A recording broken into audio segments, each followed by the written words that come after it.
How to fix TikTok's account warning. Hey everybody, welcome back to our channel. I am Bimal from The Solution Guy, and in this guide video I will simply show you how you can fix the account warning of TikTok. But before we get started, as always, if you are new to our channel, make sure to leave a like, hit that subscribe button, and without any further ado, let's get started with today's video.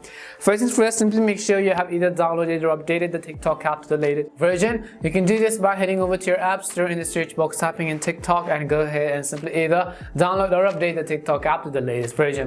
Once you've updated TikTok, now I'm going to generally go ahead and then open it. Next thing you want to make sure is that you are logged into your account. Now sometimes what happens is that you could simply be getting some kind of general messages or errors from TikTok of your account warning. You basically have some of the community guidelines warning, and the number one reason why this happens is because you have violated some of TikTok's community guidelines. So in order to fix this, in most cases what you simply need to do is you need to simply wait a few days and a few months in order to let this account warning fade away. This happens when you have violated. It's just like a community guideline strike and a warning of how you get on YouTube accounts. It's the same on TikTok platform as well. You simply have to make sure to actually wait a few minutes or a few months period of time in order to fix this issue. And in most cases you also want to make sure that you're not violating any other community guidelines. For example, if you have a video that has actually violated community guidelines of TikTok, then that would most likely also give you another warning, and in most cases it could actually also lead you to close down your account. So simply be aware of that and just try not to violate any other guidelines. Try to post some legit content on your account.